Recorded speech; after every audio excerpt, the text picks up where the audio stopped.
Boa noite. Iniciamos agora a quinta aula da disciplina de análise de risco e crédito. Boa noite, professor Diego. Boa noite, professora. Bem-vindos à aula, pessoal. Vamos aí para mais um pouquinho de conteúdo, né? Estamos quase no fim da matéria, então força e vamos estudar. Gente, essa é a disciplina de análise de risco e crédito. A teleaula número 05. Eu sou a professora formadora Denise Tontiucci e está aqui comigo o professor assistente Diego Dorabiala Oliveira. Na aula de hoje, nós vamos conhecer a teoria da carteira e compreender a aplicabilidade da teoria da carteira. Então, falando sobre teoria da carteira. Essa teoria nasceu através de um trabalho desenvolvido por Markowitz, na tentativa de reduzir os riscos perante as perspectivas de certos retornos esperados. Baseia-se em alternativas de investimentos para a avaliação entre o risco e o retorno, em que o aplicador possa alcançar um retorno médio perante as alternativas que possui para a aplicação de recursos financeiros. Com base nas teorias de carteira, o cálculo do retorno sobre o investimento busca minimizar a variância entre a correlação de um investimento para com seu retorno médio, que possa alcançar melhores resultados. Este modelo demonstrou a necessidade da diversificação dos investimentos como forma de resguardar as aplicações que envolvam certa taxa de incerteza e risco.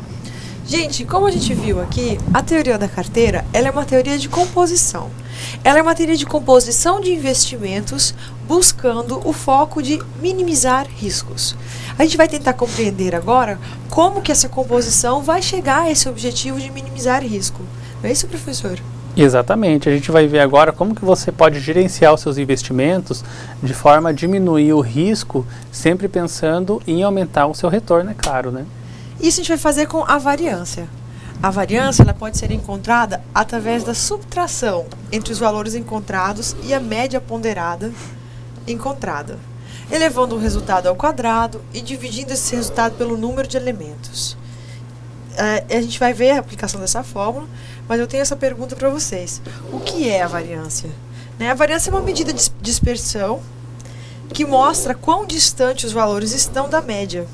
Ou seja, quanto maior for a variância, mais distantes da média estarão os valores. Quanto menor for a variância, mais próximo da média estão os valores. Ou seja, a gente acha uma série de números e a gente descobre a média. A média está aqui no meio desses números. Posso chamar esses números de aqui, ó. 1, 2, 3, 4, 5, 6, 7. Se esse é meu grupo de números, se esse é meu conjunto de números, a minha média vai ser o que está aqui no meio, 4. A variância vai calcular a dispersão, a distância da média que meus elementos se encontram. Eu poderia ter só elementos mais nos extremos e aí ter uma mesma média de 4, se eu tivesse uma outra combinação de números. Isso vai dar variâncias diferentes. A gente vai ver isso aqui na prática. A gente tem um exemplo, né? X menos a média ao quadrado é o número dividido pelo número de elementos. Então, a média é a soma de elementos de valores dividido pelo número de elementos. Vocês estudaram isso, né? Por exemplo, se eu tenho um conjunto com 3 números, o número 10, o número 15 e o número 12. A minha média eu vou tirar fazendo a soma de 10 mais 15 mais 12, dividido por 3, que é o número de elementos ao todo. 10 mais 15 é 25, mais 12, 32. Então, eu vou fazer assim, 10 mais 15 mais 12, 32, dividido por 3, que é igual... Dá 12,33. A 12,33. E esse valor, 12,33, é a minha média. Exatamente.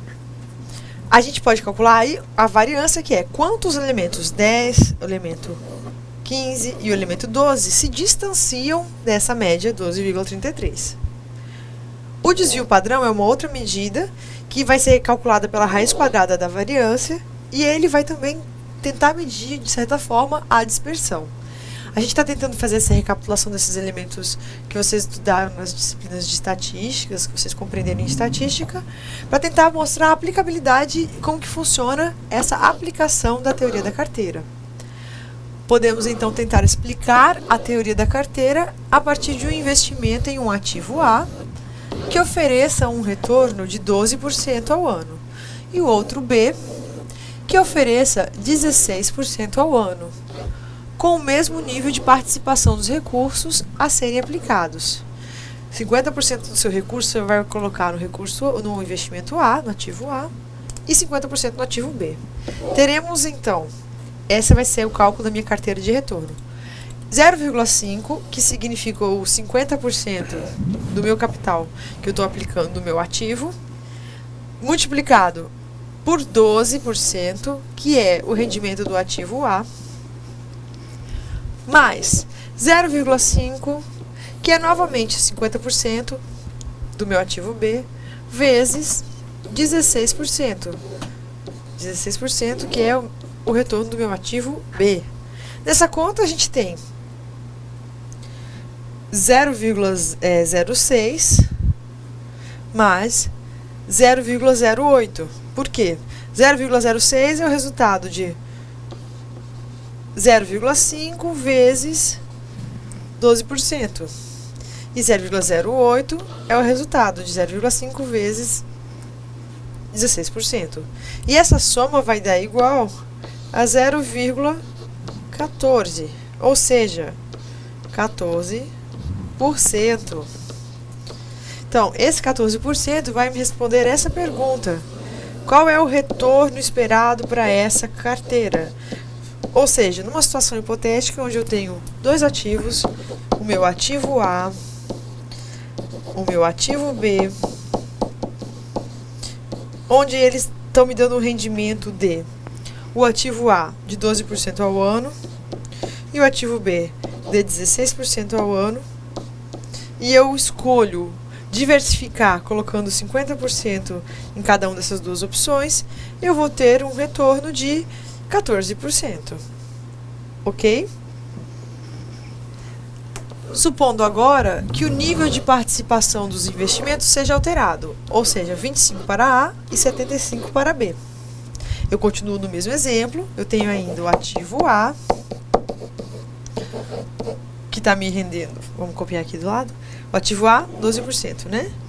12% ao ano, e tenho o ativo B, que está rendendo 16% ao ano. Mas agora eu vou colocar em A 25% do meu recurso e em B 75%. Vamos ver quanto que vai ser o retorno desta carteira? A gente tem aqui o ativo que oferece um retorno de 12% e outro de B que oferece 16%. 50% de recursos para cada. Então, teremos 0,5, essa situação anterior, né, que a gente calculou, vezes 12, 0,5 vezes 16. Agora, a situação que a gente está querendo calcular agora é, supondo agora, que o nível de participação dos investimentos seja alterado para 25% para o ativo A, 75% para o ativo B. Então, a gente vai calcular esse novo retorno da carteira. 0,25, que significa os 25% do meu capital, investido no retorno no meu investimento A, que está me dando 12% de retorno, mais 0,75, que é quanto do meu patrimônio eu estou investindo em B, que vai ser multiplicado por 16%, que é o retorno de B. Então, a gente vai ter aqui 0,25 vezes 12 vai dar 0,03. 0,75 vezes 16 vai dar 0,12. 0,03 mais 0,12 vai somar um total de 0,15 ou 15%. Qual que é o objetivo desse exercício, gente? Demonstrar essa mudança aqui, ó. Como eu consigo alterar de 14 para 15% o retorno da minha carteira, mudando a composição do meu capital, investindo ainda nos meus mesmos ativos. Tanto aqui, nesse primeiro exemplo, quanto aqui no segundo, a gente está falando do ativo A, que é um ativo A que está rendendo 12% ao ano, e a gente está falando de um ativo B, que está rendendo 16% ao ano. A gente só está mudando aqui a composição. Se nesse momento a gente tinha 50%, 50% para cada, aqui está com 25% no A, 75% em B. Ok? Dúvidas? Pessoal, qualquer coisa, eu sei que quando vem números assim fica um pouquinho difícil de explicar, talvez fique mais difícil de entender. Podem perguntar, tá? A gente está mostrando assim um cálculo. O que a gente está calculando aqui? Retorno da carteira. É uma média. É um tipo especial de média. É a média ponderada. Né? Ela vai ser ponderada pelo rendimento, pela participação. Quanto do seu capital você colocou naquele investimento e quanto ele está rendendo. Então, isso aí a gente viu o retorno da carteira. Você vai calcular por meio da média. E agora a gente vai estudar um pouco sobre o desvio padrão. O que é o desvio padrão?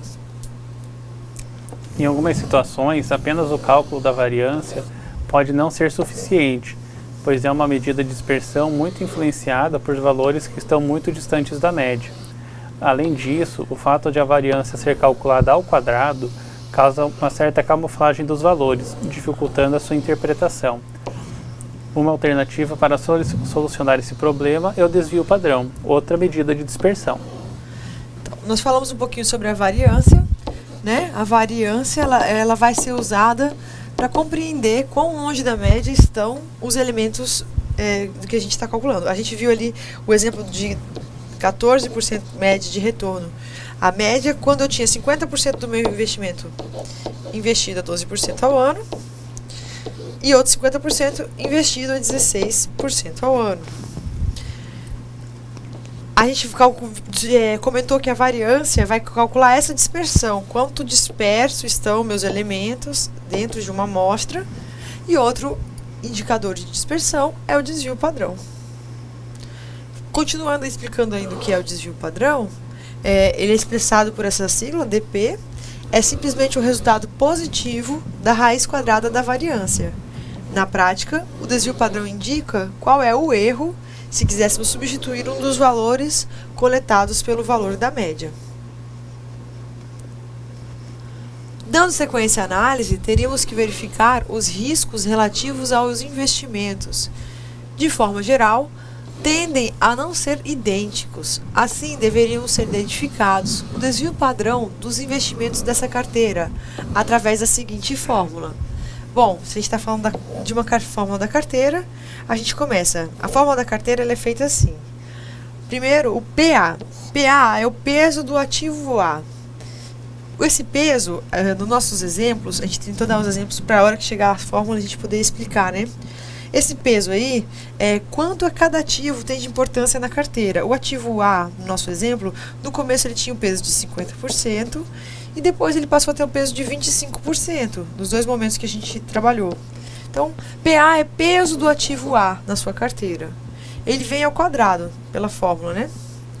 Ele é também multiplicado pelo desvio padrão, DP, de A, que é o mesmo ativo, ativo A. Esse valor também vem ao quadrado, está aqui na fórmula. Fora isso, a gente vai somar essa situação com a análise para o ativo B. Começando com o peso do ativo B. Esse peso do ativo B, a gente viu no nosso exemplo, primeiro foi 50%, depois foi 75%. Peso do ativo B ao quadrado. Multiplicado pelo desvio padrão do ativo B, também ao quadrado. Mais 2 vezes o peso do A, multiplicado pelo peso do ativo B, multiplicado também pela correlação. Esse símbolo aqui, gente, esse símbolo vai indicar a correlação entre o ativo A e o ativo B, multiplicado pela correlação do ativo A e correlação do ativo B.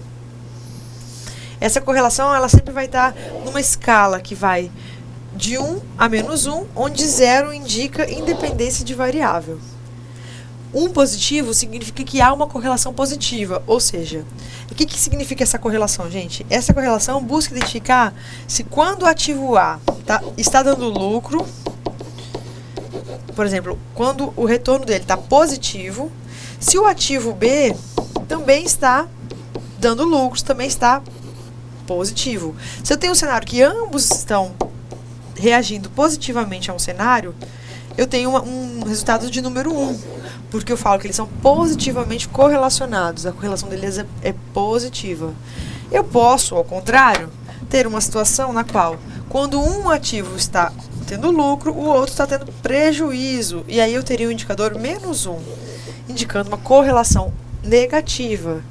Numa terceira análise, eu poderia ter 0, onde as identidades não são correlatas. Eu queria dar um exemplo para esse número 1 e para esse número 0. Eu tenho o número 1, por exemplo, quando eu estou falando de coisas que estão ligadas. Por exemplo, quando eu falo assim, o preço do petróleo e o preço dos seus derivados, por exemplo, a construção de asfalto, eles estão bastante correlacionados, né? Eu posso falar, por exemplo, assim, o barril do petróleo, o preço do barril do petróleo e o preço do piche, asfalto. Ele tem bastante correlacional porque são produtos que estão ligados. Se você investe em petróleo e se você, ao mesmo tempo, investe em piche, sendo duas empresas que estão ligadas a esses produtos, elas provavelmente vão ter uma correlação positiva. Por quê? Quando o preço de um sobe, o outro tem a tendência de subir também, tendendo a produzir mais lucro nos dois produtos. Continuando o exemplo de ligado a petróleo, combustíveis, o -1 você poderia encontrar uma relação negativamente ou inversamente proporcional se você comparasse, por exemplo, um combustível fóssil, por exemplo, a gasolina, e outro combustível como fala? Por exemplo, o álcool derivado da cana-de-açúcar. Quando a gente vai no posto de gasolina e o preço do álcool está valendo a pena, a gente escolhe comprar álcool ao invés de gasolina. Então, se você tem dois ativos, uma empresa que investe em gasolina e outra que investe em álcool, quando uma está dando lucro, a outra não está dando tanto lucro assim, ou está dando até prejuízo. E, inversamente, quando o álcool está dando lucro, o lucro da gasolina diminui. E isso dá essa natureza desse número -1, que é uma relação inversamente proporcional. Então, o que é a ideia aqui, gente? A teoria da carteira é uma teoria de composição de investimentos.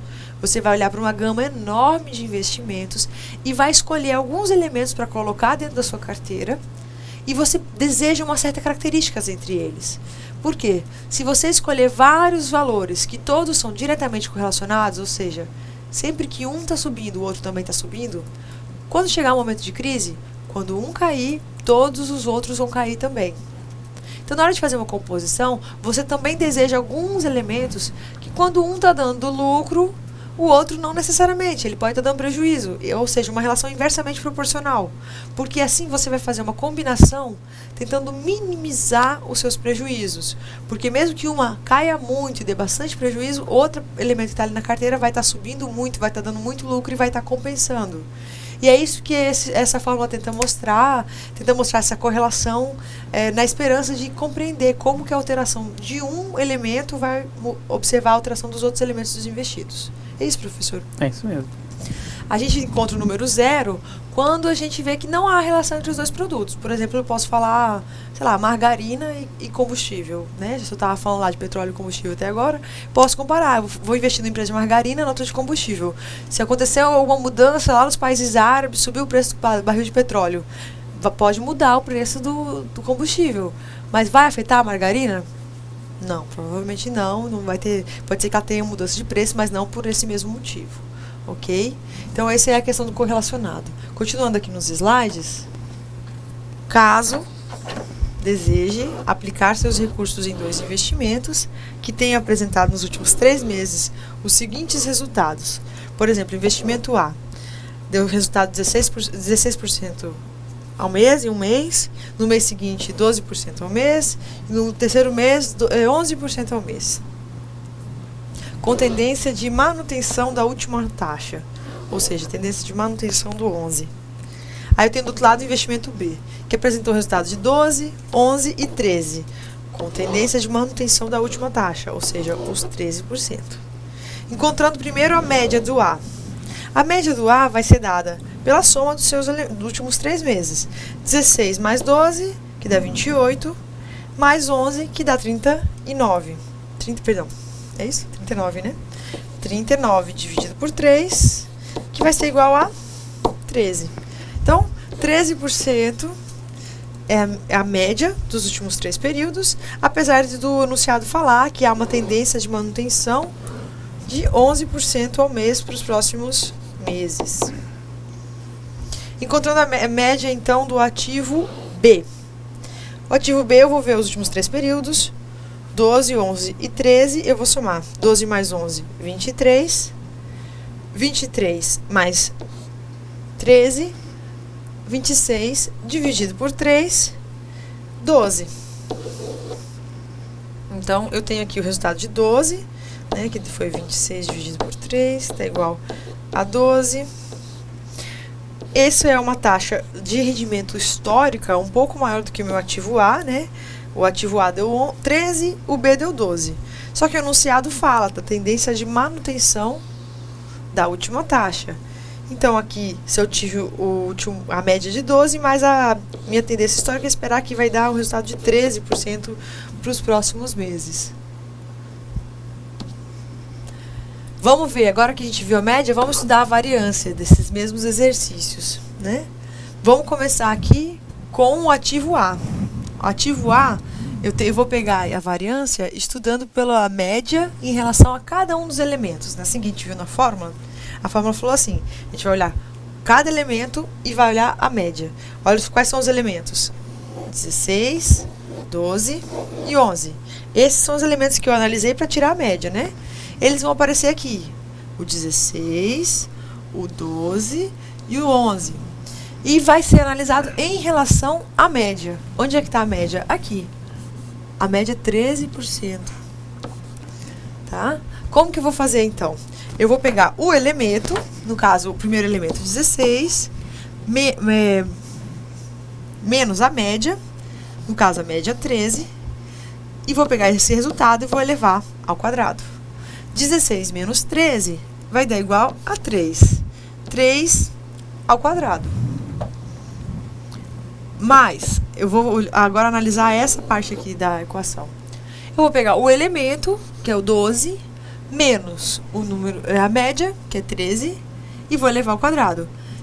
12 menos 13 vai ser igual a 1. E esse valor vem ao quadrado. Agora, vamos analisar essa parte da equação aqui. Eu vou pegar, então, o elemento 11, vou subtrair a média, que é igual a 13, e vou ter o resultado de menos 2 ao quadrado. Quanto que vai dar isso? A gente está aqui com essa soma, né? 3 ao quadrado dá 9. 1 ao quadrado continua sendo 1.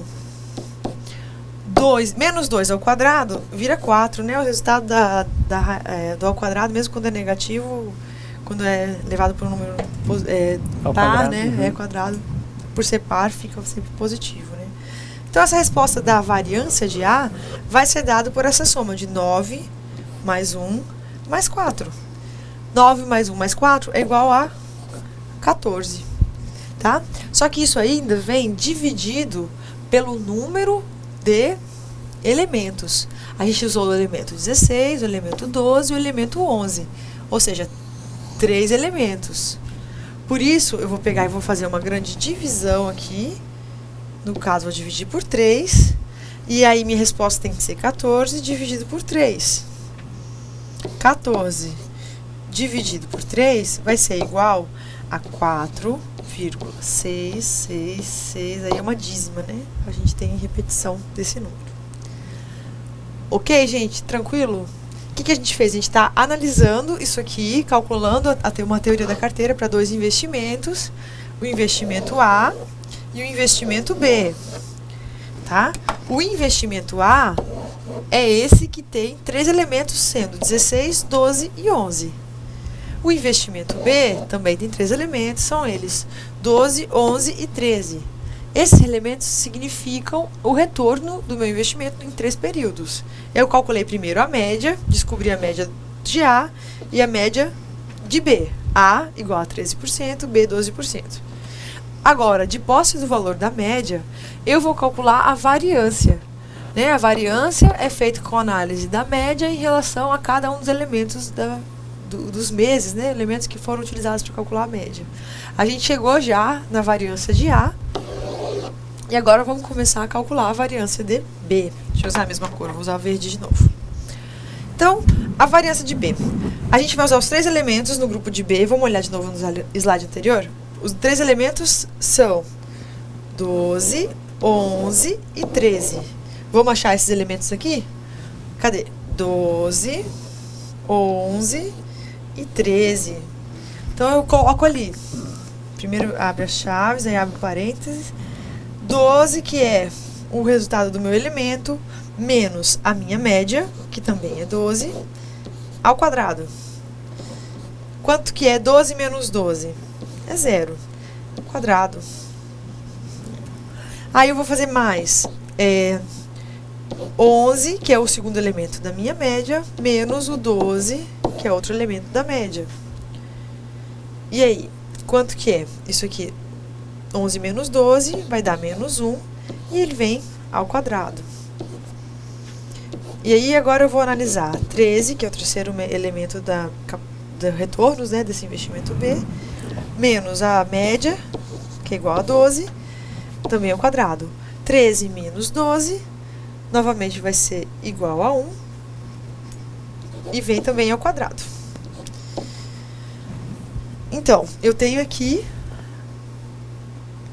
esses três resultados, que é 0 mais 1, que é o resultado de 1 ao quadrado, mais 1, que é o resultado de 1 ao quadrado. Isso aqui vai ser igual a 2 dividido por 3. E a gente vai ter o resultado de 2 dividido por 3. 0,66. Que dá igual a 0,66. 0,666. Né? Então, nós temos aqui dois resultados para a variância. Temos o resultado... perdão, gente. Temos o resultado da variância de A, que é 4,66, e temos o resultado da variância de B, que é 0,66. De posse dessa informação, a gente vai começar a calcular, então, o desvio padrão. Desvio padrão de A. O desvio padrão, gente, ele nada mais é do que a raiz quadrada da variância. Se eu pego a variância e calculo a sua raiz quadrada, eu vou achar o seu desvio padrão. A gente calculou, então, a variância de A. Ela ficou calculada em 4,666. Eu vou fazer, então, a raiz quadrada deste valor para encontrar o desvio padrão. Essa raiz quadrada vai ser igual a 2,16.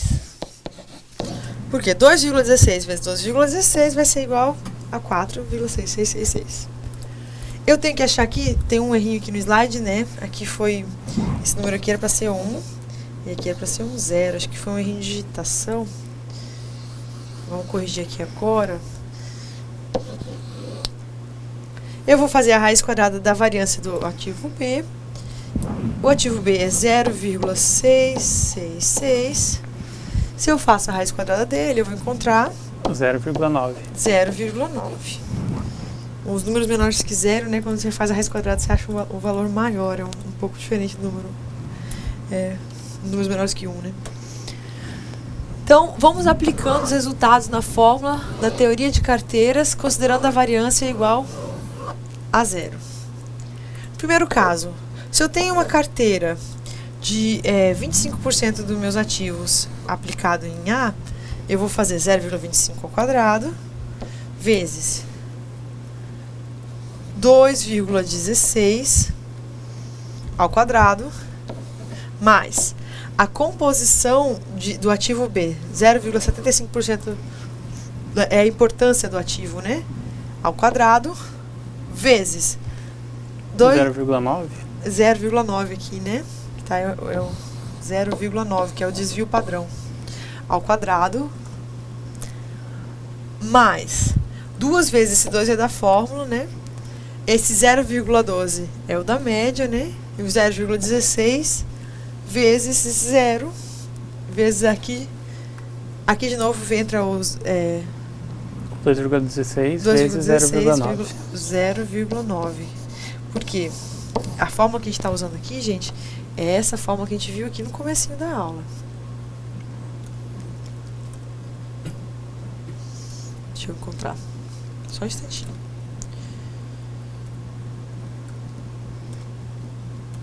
Essa fórmula aqui, tá? Deixa eu apagar para ficar bem claro pra gente.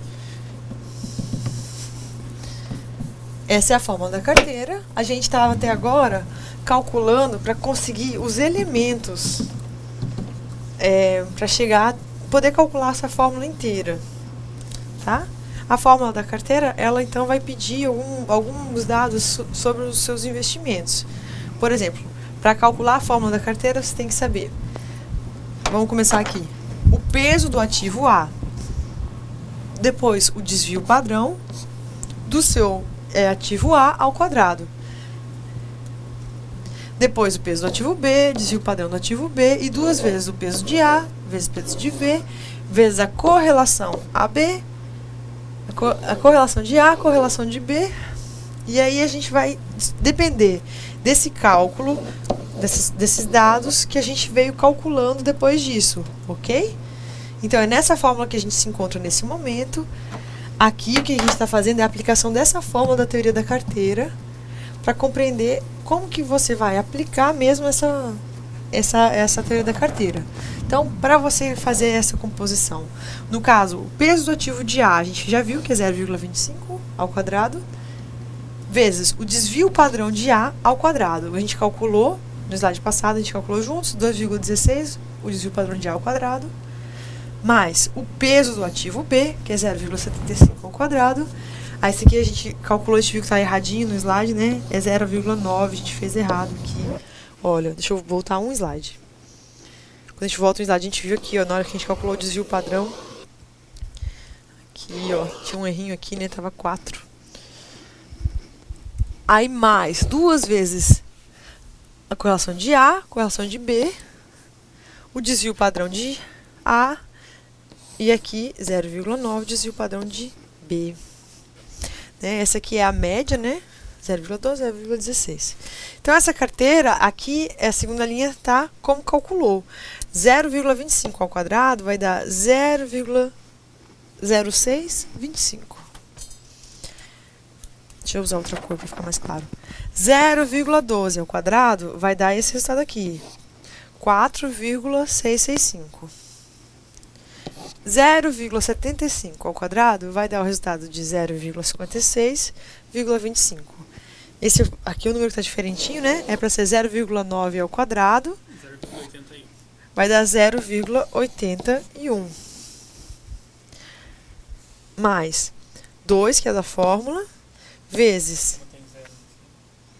como tem um zero aqui dentro do parênteses, a gente vai... Porque qualquer coisa multiplicada por zero vira zero, né? Então, a gente vai acabar cortando tudo isso e transformando num zero. Esse 2,0 também vai morrer em nada, porque é 2,0. Então, a nossa fórmula vai se resumir na soma de 0,2915, que é o resultado dessa multiplicação aqui. Mais, deixa eu riscar aqui que estão errados, 0,4556, né, que é mais zero. O zero é esse resultado aqui, né, que a gente tinha visto aqui em cima. Então, aqui no final, por último, a gente vai ter 0,2915 mais 0,4556. E esse resultado dessa soma vai ser 0,7472. Gente, esse é o resultado do cálculo da teoria da carteira quando eu faço uma composição de investimento de 25% no meu ativo A e 75% no meu ativo B. Vamos analisar esse resultado. O que significa esse 0,7472? Né? Aplicando os resultados na fórmula da teoria da carteira, esse aqui é a resolução, né? Com o segundo caso, quando a gente muda a composição, vai chegar ao número de novo, quando a gente muda de 25 para 75. Gente, esse resultado aqui, ele tem a ver com a interpretação da teoria da carteira. A gente vai comentar ele analisando a teoria. Teríamos como resultado um maior risco na teoria da carteira que indicasse a aplicação de 75% do capital no investimento A e um menor risco na carteira que utilizasse apenas 25% dos recursos a serem aplicados no investimento A. Ou seja, por quê, gente? Aquilo que a gente calculou junto é essa opção aqui, ó, de 25% em A. Esse aqui que a gente só observou ele deu um resultado aqui de 2,728. Esse número, ele é substancialmente maior do que o número encontrado quando esse número aqui está sendo calculado numa cenário onde eu tenho 75% do meu capital investido em A e 25% do meu capital investido em B. Ok? Aí a aplicação da fórmula de novo, igual a gente fez para esse primeiro caso. E aí o que a gente vai fazer é comparar os resultados. Você está buscando aqui aquele número menor. Aqui no final você quer o menor número possível. Por isso que eu falo para vocês que escolher colocar 75% em A é mais arriscado, porque esse resultado da fórmula é maior. É isso que a fórmula vai tentar buscar. A gente tentou demonstrar, então, assim, com essa fórmula, o seguinte: a aplicação da teoria da carteira é tentar identificar o risco que você vai ter na hora de compor a sua carteira por causa da escolha dos componentes dessa carteira e do peso de cada um desses componentes na sua carteira. Quanto maior for a variância do rendimento de um ativo, maior vai ser o risco atribuído a ele. O que eu quero dizer? Se você olha para um ativo e vê assim, esse ativo está me rendendo 15% ao ano, mas se esse 15% foi porque rendeu 0 no ano e 30% no outro, e aí na média dá 15%, isso é muito mais arriscado do que um ativo que rendeu 13% num ano e 17% no outro. E eu tenho esses dois exemplos, um que rendeu 0 no ano e 30% no outro, e outro que rendeu 13 no ano e 17 no outro. Na média de 2 anos, ambos os ativos têm a média de 15% ao ano. Agora, só olhar a média do rendimento não é suficiente para compreender o risco ligado ao ativo. E é isso que a composição de carteira é uma das coisas que ela tenta olhar. Ela tenta olhar a variância dentro da distribuição de rendimentos para aquele ativo. Tá? Bom, a gente queria passar principalmente essa parte conceitual. A variância e o desvio padrão são valores que vão ser analisados para ver a dispersão em relação à média do rendimento de um ativo ao longo do tempo. Para essa carteira, um ativo é considerado pouco arriscado quando ele apresenta um rendimento muito similar em diferentes períodos. Nos diferentes períodos ele está dando um rendimento muito parecido. Porque quando você vai fazer um investimento de longo prazo, é isso que você está preocupado. Você quer saber se aquele investimento tem a tendência de continuar dando os mesmos resultados ou resultados muito parecidos com o que ele apresentou no passado. Quer comentar alguma coisa, professor? Isso, a teoria da carteira ajuda com que nós tenhamos uma ferramenta a mais para planejar esses investimentos. Então, se a variância for muito alta, isso quer dizer que os números eles estão muito diferentes, muito longes um do outro, né? Quanto maior a variância, quer dizer que os números estão mais distantes da média. Então, quer dizer que esse investimento ele é o investimento mais volátil, ele não é tão seguro, ele é muito arriscado. Se a variância do investimento for pequena, quer dizer que ele é um investimento mais conservador, provavelmente o que você vai encontrar em algum investimento de renda fixa, né? E fazendo esse cálculo da média, que já é o básico, mas ele já ajuda muito, você consegue ter uma boa visão de como a sua carteira vai se comportar se o rendimento do investimento ele variar muito. Então assim você consegue simular uma composição de carteira, colocando mais investimentos em renda fixa ou colocando mais investimentos em renda variável. Você consegue fazer esse cálculo numa planilha do Excel simples e você vê a diferença, se o investimento rende mais, rende menos, de acordo com o peso que você deu para ele, de acordo com a quantidade financeira que você aplicou nesse investimento. Então a ferramenta é sim muito útil, ela é bem fácil de aplicar e com certeza vai ajudar muito vocês da vida prática, né, no dia a dia, quando vocês forem decidir sobre os investimentos.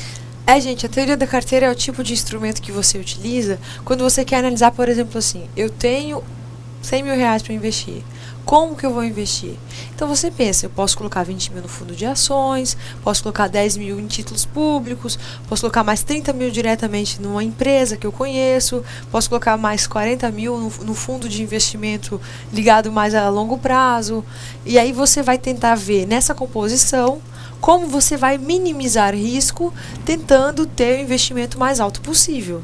E aí é uma fórmula praticamente de tentativa e erro. Como a gente tentou mostrar aqui, a gente tentou mostrar 2 cenários, com 25% do investimento em A e 75% em B, e o contrário. Você pode fazer assim também. Se eu colocar 10% desse investimento, 20% no outro, qual vai ser meu risco total no final? Então é essa resposta que a fórmula te mostra, qual é o risco que você vai encontrar no final. Quanto maior o número que você encontra, mais indesejável, ou seja, pior é. Você busca um número muito pequeno lá no final, que é um número que vai te indicar pouco risco e um cenário mais seguro para você ter o maior retorno possível. Então, quando você vai olhar a teoria da carteira, você primeiro olha a média do investimento, você quer um investimento alto, você quer maximizar o seu retorno, minimizando a sua possibilidade de perda, ou seja, minimizando o risco.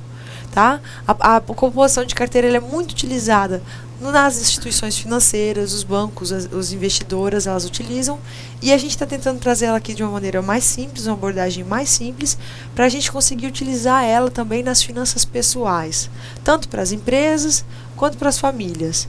Para compreender onde você coloca o seu dinheiro faz diferença, você precisa olhar o rendimento médio, quanto rendeu nos últimos períodos, mas também como foi disperso esse rendimento. Gente, espero que tenha ficado claro. Agora, na atividade de sala, a gente tem um texto sobre isso. A gente vai fazer uma análise mais da compreensão do que é a teoria da carteira. Espero que vocês consigam refletir um pouco sobre isso. Aguardamos o feedback de vocês para ver como está a compreensão sobre isso. E esse é o último conteúdo da nossa disciplina. É isso aí, gente. O último conteúdo, o texto também ele é bem facinho de vocês entenderem. Talvez ele traga um ou dois conceitos que eles possam parecer diferentes do que a gente falou aqui, mas no final das contas o resultado é o mesmo. E qualquer dúvida vocês podem mandar para a gente, que assim que retornarmos a gente responde todas as dúvidas para vocês. Vamos à atividade de sala.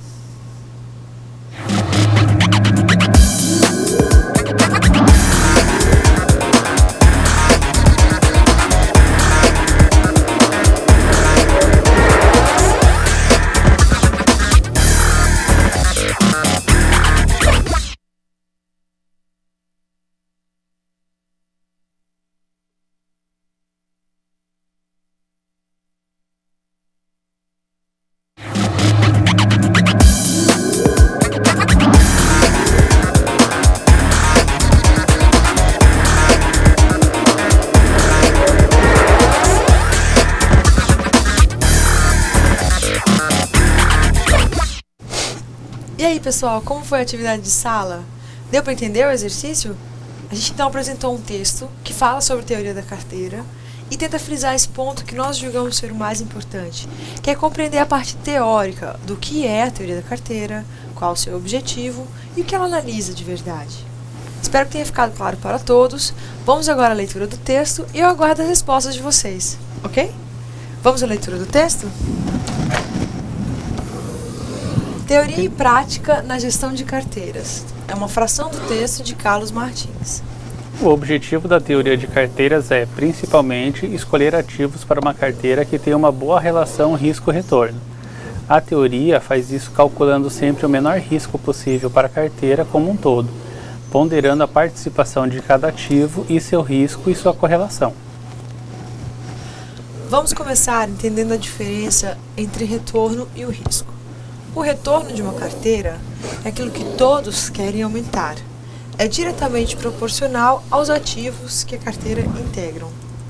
Por exemplo, se uma carteira possui dois ativos, o ativo A e o ativo B, o retorno da carteira seria igual à média ponderada dos retornos de cada ativo em relação ao seu peso na carteira. Veja o exemplo. O retorno A, 10% de retorno, né? E o retorno B, 20%.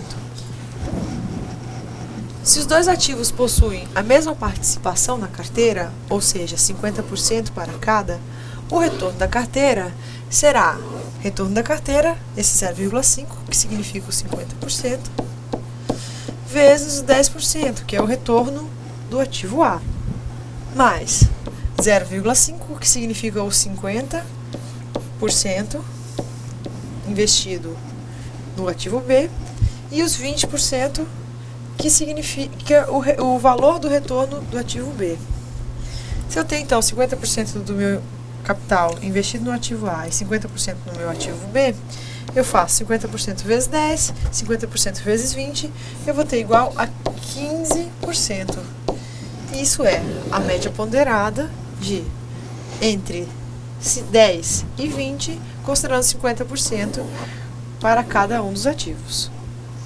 Agora, se mudarmos a participação dos ativos, de modo que o ativo A tenha 30% de participação e o ativo B tenha 70% de participação, teremos esse 0,3, que significa os 30% da participação, vezes os 10%, que é o valor do retorno do ativo A, mais 0,7, que significa os 70% da participação do ativo B, vezes o 20%, que é a taxa de retorno do ativo B.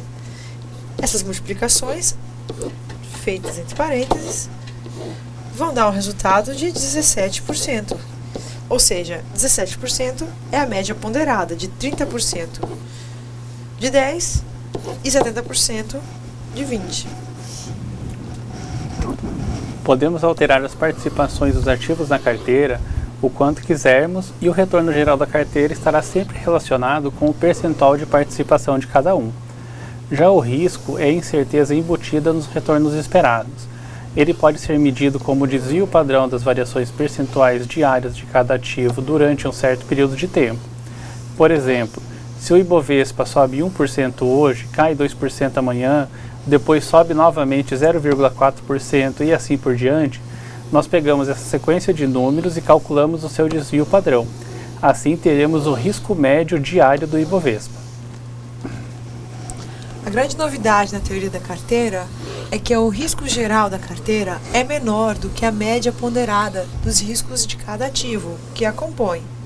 Isso porque os riscos de cada ativo não andam juntos, ou seja, no dia em que o ativo A subir, o ativo B pode cair. Isso deixa o risco da carteira próximo a zero, bem menor do que os outros riscos individuais. Claro que isso só é possível se os ativos que compõem a carteira oscilarem de forma independente. Quando dois ativos variam juntos, por exemplo, quando um sobe 1% e o outro também sobe 1%, dizemos que a correlação entre eles é 1. Quando dois ativos variam perfeitamente de forma inversa, por exemplo, quando um sobe 2% e o outro cai 2%, dizemos que a sua correlação é menos 1. E todas as outras possibilidades de variação fazem com que a correlação entre os ativos oscile entre menos 1 e mais 1. A correlação entre dois ativos é dada pela fórmula correlação entre A e B. Covariância entre A e B dividido pelo desvio padrão de A multiplicado pelo desvio padrão de B. A teoria da carteira calcula o risco geral da carteira, baseando-se na probabilidade de ativos diferentes, com riscos diferentes, oscilarem de forma independente ou parcialmente independente entre si. Isto cria o efeito citado acima, quando um ativo oscila para cima, o outro oscila para baixo. A carteira acaba oscilando próximo a zero. Sendo assim, quanto mais ativos diferentes e independentes uma carteira possuir, menor será a sua fronteira eficiente de risco. O cálculo do risco da carteira não é simples. Quanto mais ativos na carteira, maior a fórmula que calcula o seu risco, pois é necessário cruzar todos os ativos entre si, um por um, para chegar ao resultado final. Abaixo, a fórmula para uma carteira com apenas 2 ativos. Então, estão mostrando aqui o desvio padrão da carteira, né?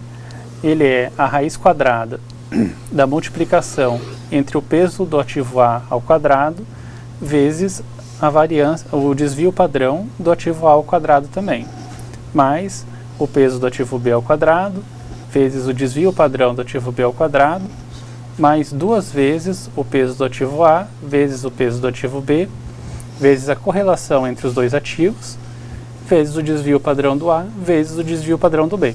É a fórmula que a gente aplicou durante a aula, tá, gente? Essa que a gente aplicou como sendo a fórmula da teoria da carteira. O desvio padrão, então, ele representa o risco da carteira. Quanto menor esse número, mais segura vai estar a sua carteira. E aí, gente, esse foi o texto, esse foi o recorte que nós escolhemos para apresentar para vocês. E temos aqui 3 questões que vão tratar a interpretação desse texto e queremos discutir com vocês. Esperamos a resposta de vocês para a gente conversar um pouco sobre o texto. O que vocês acharam desse texto? Ficou mais fácil compreender o conteúdo? Deu para fazer uma síntese? Vamos começar pela questão número 1. Questão número 1. Qual o objetivo da teoria da carteira? Professor, temos alguma resposta para essa questão? Temos sim, professora. O pessoal de Cerejeiras e de Paraná eles responderam as questões. Então vamos lá primeiro para as alunas Tati e Débora de Cerejeiras. A questão 1. O objetivo é escolher ativos para uma carteira que tenha uma boa relação risco versus retorno. Gente, pessoal de Cerejeiras e de Paraná sempre participando. Muito obrigada pela participação de vocês. É bem satisfatório para a gente estar aqui no nosso último dia de aula de conteúdo e ver vocês tão empolgados assim, respondendo com a gente. Vamos ver aqui no texto onde é que está falando isso? Vamos olhar aqui no texto um pouquinho. Então lá, no começo do texto fala, né? O objetivo da teoria da carteiras é principalmente escolher ativos para uma carteira que tenha uma boa relação risco e retorno. Ótimo, essa é uma resposta 100% correta, é isso que o texto está falando. Você pode também tentar responder isso com as suas palavras e tentar colocar assim, o objetivo da teoria da carteira é, por exemplo, encontrar uma otimização de retorno, minimizando a um menor nível possível de risco, ou seja, correr menos risco e ter um melhor rendimento. Então, a teoria da carteira busca te dar ferramentas para compor um grupo de investimentos que vai te dar uma situação mais segura em relação ao risco e mais positiva em relação ao retorno. Ok? Legal, professor? Legal, e temos uma resposta do pessoal aqui de Paraná também, que no começo da resposta eles colocaram a mesma coisa igual ao texto, né? Que o objetivo da carteira é principalmente escolher ativos para uma carteira que tenha uma boa relação risco-retorno. A teoria faz isso calculando sempre o menor risco possível para a carteira como um todo, ponderando a participação de cada ativo, seu risco e sua correlação. Ótimo, exatamente, né, gente? Ficou uma resposta excelente, bastante completa. É isso. Se alguém ficou com alguma dúvida, alguém está questionando ainda, pode mandar para a gente pode conversar mais sobre isso, ok? Vamos para a questão número 2? Aqui a nossa questão número 2 é: defina risco e retorno de acordo com o texto. Professor, temos respostas também? Também, o pessoal de Cerejeiras e também o pessoal de Paraná responderam a questão 2 também. Então, o pessoal de Cerejeiras, né, as alunas Tati e Débora, disseram que o retorno de uma carteira é aquilo que todos querem aumentar. É diretamente proporcional aos ativos que as integram. O risco é a incerteza embutida nos retornos esperados. Ele pode ser medido como o desvio padrão das variações percentuais diárias de cada ativo durante um curto período de tempo. Perfeito, é isso mesmo. A gente está vendo aquele retorno, é o que você deseja maximizar, o seu objetivo quando você faz o investimento. E o risco vai ser medido pelo desvio padrão. Por quê, gente? Por que o desvio padrão sintetiza o risco? Porque quando você olha para o investimento, você está focando no seu retorno. Quando ele tem um desvio padrão muito alto, significa que não é todo dia que ele dá aquele investimento, aquele retorno. Tem dia que ele dá muito menos, tem dia que ele dá muito mais. Isso é arriscado para você, porque não é isso que você escolheu. Então, é um risco, por isso que a gente considera como aproximação do risco a definição do desvio padrão. Você deseja um menor desvio padrão, deseja o maior retorno possível. Esses são os conceitos. Quer comentar mais alguma coisa, professor? Então, vamos para a questão número 3? Questão número 3. Quais são os dados utilizados na teoria da carteira? Esses dados, gente, são aqueles que foram mostrados na fórmula, são os desvios padrões, desvio padrão dos ativos que você vai utilizar. A gente pode ver, está bem expresso aqui nesse slide, né? Desvio padrão, a correlação entre os ativos e o peso de cada ativo dentro da carteira. Esse peso, gente, é quanto do total do seu capital, do 100% do seu capital, quanto você vai direcionar para os seus ativos. Por exemplo, para o ativo A, você vai colocar quanto? 10% do seu capital? 20, 30, 40, 50? Né? A mesma coisa para os demais ativos. Ativo B e, por exemplo, vamos imaginar aí um ativo C. Aí você pode colocar 10% em um, 30% em outro e 60% do seu capital um terceiro. Isso aí vai dar a distribuição de peso de 10%, peso de 30% e peso de 60%. Tá? Isso vai na fórmula da teoria da carteira. Além disso, a correlação dos ativos e o desvio padrão. Professor, acho que desvio padrão a gente falou bastante, espero que os alunos não tenham mais dúvidas. Você quer comentar mais alguma coisa sobre a correlação entre os ativos? A correlação entre os ativos É aquela parte que no texto ele fala, onde caso um ativo suba, o outro ativo pode cair. Então, nesse caso, eles teriam uma correlação negativa. E é positivo que você coloque ativos com correlação negativa na sua carteira, pois assim que você realmente diversifica o risco. Pois se alguma coisa de errado acontecer, por exemplo, no ativo A, você sabe que o ativo A vai cair. Mas como ele está negativamente correlacionado com o ativo B, isso quer dizer que o ativo B vai subir. Ou vamos imaginar que você tem um terceiro ativo, o ativo C, que ele não tem correlação nenhuma com os outros ativos. Então, caso alguma coisa aconteça, e você, por exemplo, tem um ativo que esteja dando prejuízo, né, que esteja caindo naquele dia, algum outro ativo ele vai subir, e o terceiro ativo ele não vai ser influenciado. Então, dessa forma, você realmente dilui o risco entre os ativos que compõem a sua carteira. Então, assim, realmente você faz uma composição de carteira. E aí você volta naquilo que o texto disse, que com a composição de carteira, você vai ter um risco menor do que a soma dos riscos separados de cada ativo, porque um vai acabar compensando o outro. Né? Normalmente, no mercado, você tem os fundos de investimento, que a ferramenta básica deles é esse tipo de análise de carteira. E eles normalmente costumam colocar um percentual maior do fundo em renda fixa, que tem um risco menor, e uma pequena parte do fundo em renda variável. Dessa forma, caso a renda variável ela venha a dar prejuízo, ela vai impactar muito pouco a carteira. Então, assim, você consegue diluir o risco mais facilmente. Gente, então acho que é muito importante isso que o professor falou. A teoria da carteira ela é principalmente utilizada por instituições financeiras quando ela vai agrupar uma gama de investimentos para formar, entre outros produtos, exemplo, o fundo de investimento. A gente tem aqueles fundos de investimentos que tem mais ou menos um ritmo de retorno, tem aquele retorno muito parecido, muito seguro. É uma maneira que a instituição financeira utiliza para minimizar o seu risco e garantir para os seus investidores um retorno meio padrão, sem grande risco, e você vai conseguir isso com a pluralidade dos investimentos que ela coloca ali naquela carteira. Tá? A gente está tentando trazer uma versão um pouco mais simplificada para tentar trazer isso para a realidade das pequenas empresas e para a realidade da família. Se você vai fazer um investimento familiar, você pode sim utilizar essa teoria para fazer um investimento mais apropriado, um investimento que minimiza risco, um investimento que vai te dar o melhor investimento, o melhor retorno, trazendo pequenas chances de você perder o seu investimento, perder o seu capital aplicado. Tá? Ou até não ter o seu retorno. Professor, mais alguma dúvida no chat? Não, por enquanto não. Os alunos só responderam as questões e depois ficaram acompanhando. Estão mais tranquilos? Isso. Gente, a gente vai deixar no AVA essa semana a atividade de um questionário. Esse questionário é composto por 8 questões e serve aí como um treino para as questões da prova. Eu espero que vocês não achem muito difíceis, não está muito difícil. O tema é sobre mitigação de risco, tem muito a ver com as nossas duas últimas aulas, a aula 4 e a aula 5.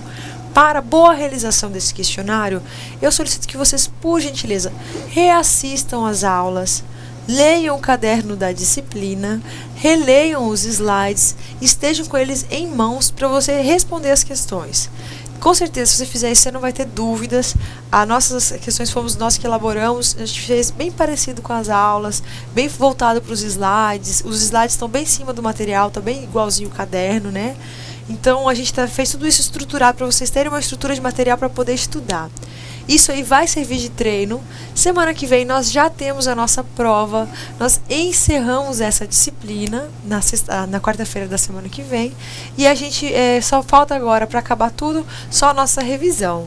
Até agora eu digo para vocês, para mim foi um grande prazer estar aqui. Essa é uma disciplina muito especial, porque ela tem esse formato aqui só nesse curso. A gente não conhece ela assim em outras instituições, assim. Então, deu bastante prazer para a gente organizar esse material para vocês.